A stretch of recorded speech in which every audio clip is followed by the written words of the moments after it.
అందరికీ నమస్కారం. ఇది 6th క్లాస్లో సోషల్ స్టడీస్లో న్యూ చాప్టర్ అనేటువంటి ఇండియా అంటే భారత్ అనే పేరుతో ఒక చాప్టర్ ఇచ్చాడు, 4వ చాప్టర్. ఈ 4వ చాప్టర్లో ఉన్న ముఖ్యమైన అంశాలు ఏమైనా తెలుసుకునే చిన్న చాప్టర్ ఇది.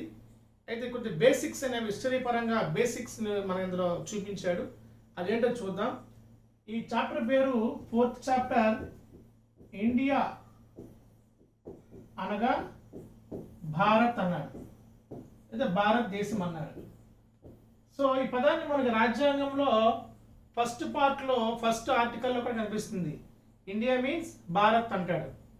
సో అట్లా అసలు ఇంతకీ ఈ చాప్టర్లో వాళ్ళు ఏం చెప్దాం అనుకున్నాడంటే, ఫస్ట్ ఏం చూపించాడు, 2300 సంవత్సరాల క్రితం 2300 సంవత్సరాల క్రితం నాడు భారతదేశాన్ని ఒక పేరుతో పిలిచేవారు.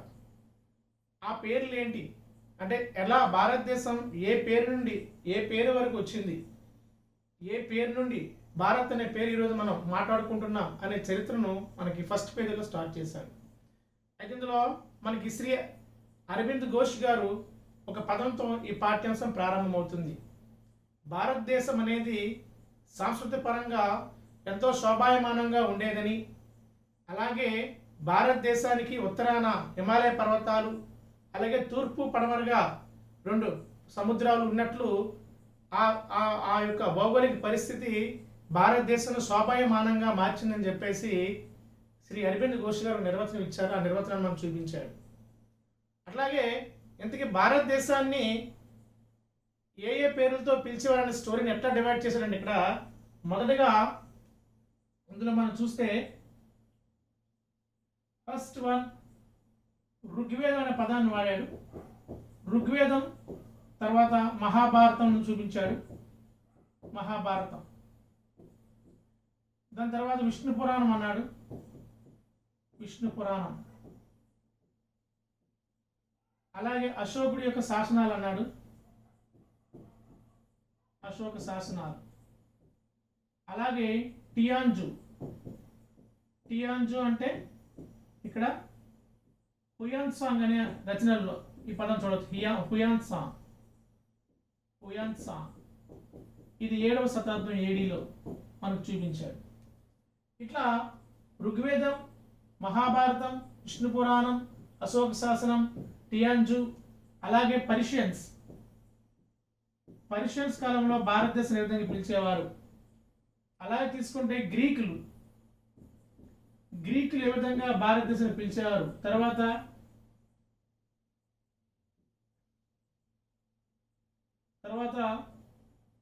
అరబ్స్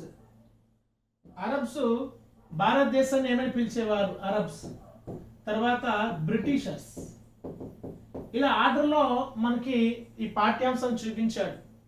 సో పురాణాల ప్రకారం భారతదేశ చరిత్రలో అతి పురాతనమైన పుస్తకం ఏదంటే ఋగ్వేదం. సో ఋగ్వేదంలో భారతదేశాన్ని ఏ పేరుతో పిలిచేవారు, మహాభారతంలో ఏ పేరుతో పిలిచేవారు అంటే, ఋగ్వేదంలో ఏ పేర్లు ఉన్నాయో అవే పేర్లు మహాభారతంలో మనకు కనిపిస్తాయి. ఏంటంటే ఋగ్వేదంలో పేర్లు అంటే భరతవర్షం అనే పేరుతో ఋగ్వేదంలో కనిపిస్తుంది. అట్లాగే మహాభారతంలో కూడా మనకి జంబూ ద్వీపం అనే పదం కనిపిస్తుంది. జంబూ ద్వీపం, ఈ జంబూ ద్వీపం మహాభారతమే కదా, రామాయణంలో కూడా జంబూ ద్వీపం అనే పదం కనిపిస్తుంది. అట్లాగే భరతవర్షం అండ్ భరతవర్షం అండ్ భారత్ అనే పదాలు కూడా మనకి మహాభారతంలో కనిపిస్తాయి. ఈ మహాభారతంలో ఆ పేర్లే కాదు, కాశ్మీర అనే పదం వాడాడు, ప్రాగ్జ్యోతిషపురం పదం వాడాడు. ప్రాగ్జ్యోతిషపురం అంటే ఏది కాదు, అస్సాంనే ప్రాగ్జ్యోతిషపురం అంటారు. ప్రాగ్జ్యోతిషపురం అంటే కామరూప అన్న, అది అస్సాం రాష్ట్రానికి చెందుతుంది. అలాగే అంగరాజ్యం అంటాడు, ఇది కూడా మహాభారతం చూపి. అంగ అనే అర్థం పశ్చిమ బెంగాల్ ప్రాంతం. బెంగాల్ అంగ అనే ప్రాంతం ఎక్కడ ఉందంటే పశ్చిమ బెంగాల్కి చెందింది అనమాట. అలాగే కేరళ మనకు తెలిసింది. కేరళ అంటే ఇప్పుడు కేరళ అనే పేరుతో పిలుస్తున్నాం, కేరళ. సో కేరళ అనే పేరు, ప్రాగ్జ్యోతిషపురం అస్సాం అనే పేరు, కాశ్మీరం అనే పేరు, అంగరాజ్యం అంటే బెంగాల్ చూపించినటువంటి ఇలాంటి పేర్లన్నీ కూడా మనకి మహాభారతంలో మనం చూడవచ్చు. అట్లాగే మరొకటి విష్ణు పురాణం. విష్ణు పురాణంలో భారతదేశాన్ని ఏమని పేర్కొన్నారంటే, భారత్ అనగా అర్థము ఉత్తరాన హిమపర్వతాలు, తూర్పు పడమరగా 2 మహాసముద్రాలతో విస్తరించి ఉన్నటువంటి ప్రాంతమే భారతదేశం అని విష్ణు పురాణంలో చూపించాడు. విష్ణు పురాణంలో హిమాలయాలకి దక్షిణ ప్రాంతం అన్నాడు, తూర్పు పడమరలు అన్నాడు. అందులో అంటే విష్ణు పురాణం అంతే కదా. హిమాలయాలకి దక్షిణ ప్రాంతంలో తూర్పు పడమరలో 2 సముద్రాలు కలిగినటువంటి అమరికే భారత్ అంటాడు. అందులో విష్ణు పురాణంలో చూపించడం జరిగింది. సో ఇది ఒక అంశం.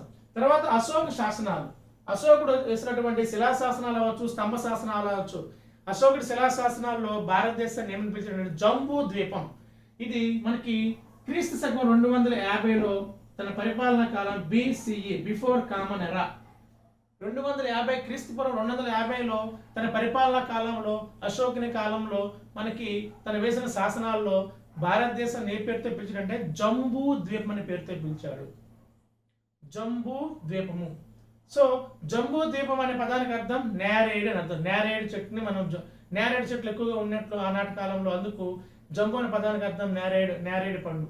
అందుకు జంబూ ద్వీపం అని పిలిచేవారని మనకి 250లో అశోకుని పరిపాలనా కాలంలో దీన్ని మనం చూడవచ్చు. సో ఇది కూడా మనకి చూపించాడు. 250 క్రీస్తుపూర్వం 250 అశోకుని పరిపాలనా కాలంలో నాటి శాసనాల్లో భారతదేశాన్ని ఏమని పేరుతో పిలిచారంటే జంబూ ద్వీపం అనే పేరుతో పిలవడం జరిగింది. ఇది ఒక చాలా ఇంపార్టెంట్ అంశం. తర్వాత ఇంకా టియాంజు. ఏంటి టియాంజ్ అంటే హుయాన్సాంగ్ అనేవాడు 7వ శతాబ్దంలో చైనా యాత్రికుడు భారతదేశం వచ్చి భారతదేశంలో బౌద్ధ సంస్కృతిని నేర్చుకుని, బౌద్ధ విజ్ఞానాన్ని నేర్చుకుని తిరిగి తన దేశం వెళ్ళి ఆ దేశంలో కొన్ని రచనలు చేశాడు. ఆ రచనల్లో భారతదేశాన్ని టియాంజు అని పిలిచాడు. టియాంజు అంటే మహాదివ్య పురుషులు, మహాదివ్య గురువులు అని అర్థం అనమాట. దీన్ని బట్టి ఏమర్థమైంది? నాడు భారతదేశానికి చైనా సంస్కృతి ఎంతో ఇంపార్టెన్స్ ఇచ్చిందని అర్థం ఇక్కడ. కాబట్టి చైనాలో భారతదేశానికి ఏమని పేరు పెట్టారంటే టియాంజు అని పిలిచేవారు చైనీస్ భారతదేశాన్ని టియాంజు. ఇది ఈ టియాంజు అనే పదాన్ని హుయాన్సాంగ్ తన 7వ శతాబ్దంలో రచించినటువంటి రచనల్లో క్రీస్తు శకం అంటే కామన్ ఎరా, మన చరిత్ర ప్రకారం CE కామన్ ఎరాలో 7వ శతాబ్దంలో హుయాన్సాంగ్ అనేవాడు భారతదేశాన్ని టియాంజు అనే పేరుతో తన రచనలు చేసినట్లు కూడా మనకి ఈ టెక్స్ట్ బుక్ లో మనకి ఇవ్వడం జరిగింది. నెక్స్ట్ వన్ ఇంకేంటుంది? ఇంకా తీసుకుంటే యాక్చువల్గా చెప్పాలంటే క్రీస్తుపూర్వం 2300 సంవత్సరాల్లో అంటే బిఫోర్ కామన్ ఎరా ఈ సంవత్సరాల్లో మనకి భారతదేశాన్ని ఏమని పిలిచేవారంటే సప్త సింధు అని పిలిచేవారు. సప్త సింధు అనే పదానికి అర్థం ఏంటంటే మన సింధు నదికి ఉపనదులు ఉన్నాయి. ఫర్ ఎగ్జాంపుల్ సింధు, జీలం, చీనా, రావి, బియాస్, సట్లెజ్, సరస్వతి. ఇంకా సింధుని తీసిస్తే ఇంకా సింధు ఉపనదులు లెక్కేసుకుంటే జీలం, చీనా, రావి, బియాస్, సట్లెజ్, ఘగ్గర్, సరస్వతి. సింధు ఉపనదులు అంటే సింధు నదిని తీసేసి సింధు ఉపనదులైన ఈ 7 నదులు ప్రవహించే ప్రాంతాన్ని సప్త సింధు అంటారు. పూర్వం పంజాబ్ పరిసర ప్రాంతాన్ని మనం సప్త సింధు ప్రాంతాన్ని పిలిచేవారు అనమాట. సో అట్లాగే మరొకసారి జీలం, చీనా, రావి, బియాస్, సట్లెజ్, సరస్వతి, ఘగ్గర్ ఈ 7 నదులే సప్త సింధుని పిలవచ్చు మనం. ఇవి సింధు ఉపనదులుగా చెప్తాం. అట్లాగే నదికి ఉపనదికి తేడా గమనించండి. నదులు పెద్దవి, ఉపనదులు చిన్నవి. సో పెద్ద నదులు కలిసి చిన్న నదులకి ఏమని పేరంటే ఉపనది అని అర్థం. అంతే. ఉపనది అంటే నది నుంచి పుట్టదు. ఏ నదులైతే ఇంకో నదిలో కలుస్తాయో ఆ నదులు ఉపనదులుగా పిలుస్తారు మనకి. Simple logic. ఉదాహరణకి బి అనే ఒక నది ఉంది, అందులోకి ఏ అనే నది కలిసింది. అప్పుడు ఏమవుద్ది? ఏ అనేది బి యొక్క ఉపనదిగా పిలుస్తాం. అంతేగాని బి నుంచి నదులు ఏవి పుట్టవు. సో కాబట్టి ఉపనది అనేది అందులో పెద్ద నదులు కలిసేది ఉపనది అని పిలుస్తాం అనమాట. కాబట్టి ఇలా సప్త సింధు అనే ప్రాంతాన్ని క్రీస్తుపూర్వం అంటే 2300 సంవత్సరాల క్రితం భారతదేశాన్ని సప్త సింధు అని పిలిచేవారు అనమాట. సో ఇది ఒక కాన్సెప్ట్ కూడా మనం చూపించారు. తర్వాత మనకి ఇప్పుడు ఋగ్వేదం గురించి చెప్పుకున్నాం, మహాభారతం గురించి చెప్పుకున్నాం, విష్ణు పురాణం గురించి చెప్పుకున్నాం. అశోక శాసనాల్లో జంబూద్వీపం పిలుస్తారని, విష్ణు పురాణంలో భారతదేశం అనేది ఉత్తరాన హిమాలయ పర్వతాలు, దక్షిణ భాగంలో తూర్పు పడమరగా సముద్రాలతో విస్తరించినటువంటిదే భారతదేశం అని విష్ణు పురాణంలో, అలాగే అశోకుని శాసనాల్లో మనం జంబూద్వీపం అని పిలుస్తామని, 250 సంవత్సరాల్లో ఈ పేరును పిలిచేవారని అర్థం. అలాగే చైనా యాత్రికుడైనటువంటి హుయాన్ సాంగ్ తన రచనల్లో భారతదేశాన్ని టియాంజు అని పిలిచాడని, టియాంజు అనే అర్థము దివ్య పురుషులు, మహానుభావులు అర్థము చైనీస్ భాషలో. అట్లాగే 2300 సంవత్సరాల క్రితం భారతదేశాన్ని సప్త సింధుని పిలిచేవారని, సప్త సింధు అనగా సింధు యొక్క ఉపనదులు జీలం, చీనా, రావి, బియాస్, సట్లెజ్, సరస్వతి, ఘగ్గర్ ఇలా పిలిచారని ఒక కాన్సెప్ట్. తర్వాత ఇంకా మిగిలిపోయినవి అట్లాగే మహాభారతంలో కాశ్మీరం చూపించారు. అలాగే ప్రాగ్జ్యోతిష్పురం అంటే అర్థం ఏంటంటే అస్సాం ప్రాంతం, అంగా అంటే బెంగాల్ ప్రాంతం, కేరళ అంటే కేరళ ప్రాంతం చూపించారు. ఇంకా మిగిలిపోయినవి ఏంటి ఇందులో? పర్షియన్,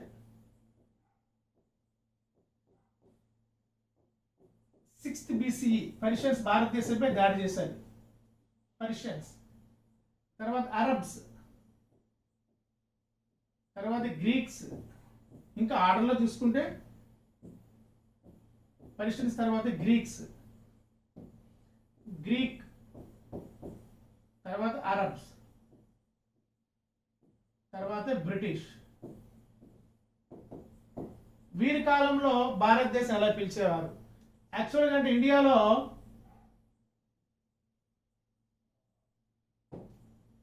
రఫ్గా చూసుకుంటే ఇండియాలో మనకి అంగరాజ్యం అని, కురు రాజ్యం అని, హస్తినాపురం అని, కాంబోజా అని, గాంధార అని, అవంతి అని, అస్మక అని, మగధ అని ఇలా కొన్ని రాజ్యాలను మనకు చూపించారు.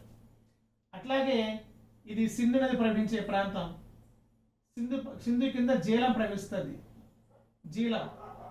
తర్వాత దాని కింద చీనా ప్రవహిస్తుంది, తర్వాత రావి ప్రవహిస్తుంది, తర్వాత బియాస్, తర్వాత సట్లెజ్. ఇవి ముఖ్యంగా జీలం, చీనం, రావి, బియాస్, సట్లెజ్లు.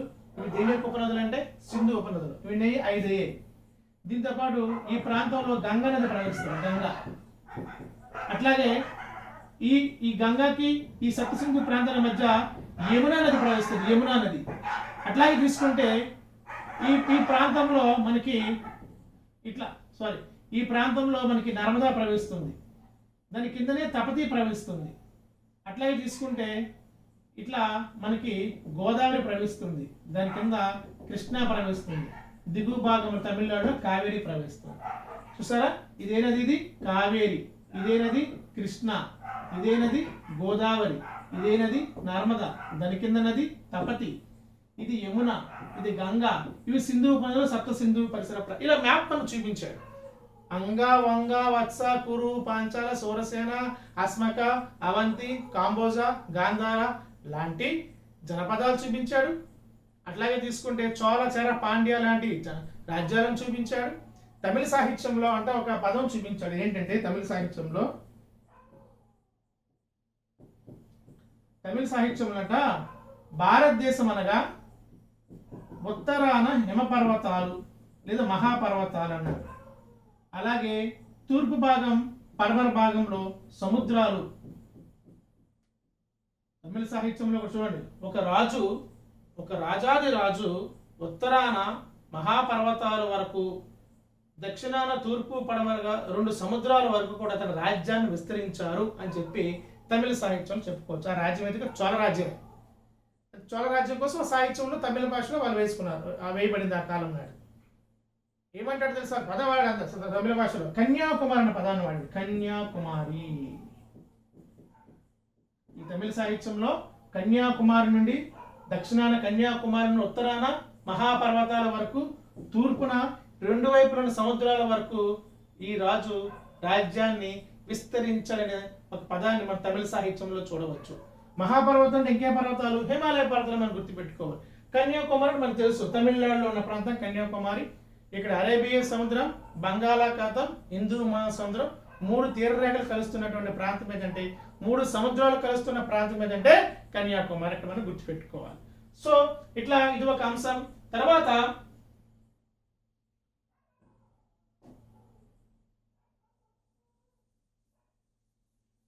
నెక్స్ట్ పర్షియన్స్ ఇండియా ఎలా పిలిచారు అన్నది ఒకసారి చూద్దాం.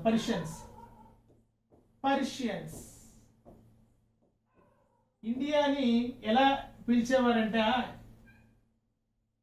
సింధు నది ఆధారంగా ఇండియాని హింద్ లేదా హిందూ అని పిలిచేవారు. హిందూ, హిందూ, తర్వాత ఇందు, తర్వాత ఇందు. చూడండి ఎలా పేరు మారిందో. సింధు, హిందూ, హిందూ, హిందూ, ఇందు, ఇందుగా పిలిచేవారు. ఎవరు? పర్షియన్స్ వాటి సాహిత్యంలో కనిపించింది పదాలు. హిందూ పదం కనిపించింది, హిందూ పదం కనిపించింది, హిందూ పదం కనిపించింది, హిందూ పదం కనిపించింది. సో ఈ పదాలన్నిటికీ ప్రామాణికం సింధు నది ప్రవహిస్తుంది కాబట్టి వాటి పేరు మీదగా పిలవడం జరిగింది. పర్షియన్స్ తర్వాత గ్రీకులు ఇండియా ఎలా పిలిచారంటే ఇండోయి, ఇండోయి, ఇండికా, ఇండికా ఎలా పిలిచారు ఇండియాని? ఇండోయి ఇండికా అనే పేరుతో గ్రీకులు భారతదేశాన్ని పిలిచారు. ఈ ఇండో ఇండికా ఎలా వచ్చింది? హిందూ నుంచి వచ్చింది. వాళ్ళు హా అనే పదాన్ని వదిలేశారు. హా వదిలేసి ఈ అనే పదాన్ని వాడారు. ఇండికా, ఇండియా, ఇండో అనే పదాన్ని వాడారు అనమాట. హా వదిలేసి హిందూ హా వదిలేశారు వాళ్ళు. ఎవరు? గ్రీకులు. వీళ్ళ తర్వాత వచ్చిన అరబ్లు. అరబ్స్ అంటే మనం ఎవరైనా చెప్పుకోవాలి, గజనీ మహమ్మద్ అవ్వచ్చు, గోరీ మహమ్మద్ అవ్వచ్చు, ఆ వారసత్ ఆఫ్ఘన్ పరిపాలకులు అవ్వచ్చు, మొఘల్స్ అవ్వచ్చు, ఢిల్లీ సుల్తాన్లు అవ్వచ్చు. సో ఎవరైతే ముస్లిం పరిపాలకులు ఉన్నారో ఆ పరిపాలకులు భారతదేశాన్ని ఎక్కువగా హిందుస్థాన్ అని పిలిచేవారు. హిందుస్థాన్ అని పిలిచేవారు. చివరికి బ్రిటిష్ వారి కాలంలో అది కాస్త ఇండియాగా మారిపోయింది. ఇండియాగా మారిపోవడం జరిగింది. సో ఈ ఒక చిన్న లెసన్ ని మనకి ఇందులో చూపించాడు. భారతదేశాన్ని పర్షియన్స్ సింధు పేరుతో హిందూ వచ్చిందని, గ్రీకులు దాన్ని ఇండికా అని పిలిచారని, అరబ్స్ హిందుస్థాన్ గా పిలిచారని, బ్రిటిష్ వాళ్ళు చివరికి ఇండియా అని పిలవడం జరిగింది. సో మనకి ఇందులో ఎట్లా ఇచ్చాడు? ఋగ్వేదం నుంచి స్టార్ట్ చేసి ఋగ్వేదము, రామాయణము, మహాభారతము, అట్లాగే విష్ణు పురాణము, తమిళ సాహిత్యము, అశోకుడి యొక్క శాసనాలు, అట్లాగే 2300 సంవత్సరాల క్రితం సప్త సింధు అనే ప్రాంతము, తర్వాత చైనీయులైనటువంటి ఉయాన్ సాంగ్, టియాన్జో అనే పేరుతో రచనలు, తర్వాత పర్షియన్స్, గ్రీక్స్, తర్వాత అరబ్స్, తర్వాత చివరికి బ్రిటిష్ వారు. ఇలా భారతదేశాన్ని ఏ విధంగా మనకి పిలిచారనే అంశాన్ని మనకి ఇందులో చూపించడం జరిగింది. ఇది పాఠ్యాంశ సారాంశం. నెక్స్ట్ మరో పాఠ్యాంశంలో కలుసుకుందాం. ధన్యవాదాలు.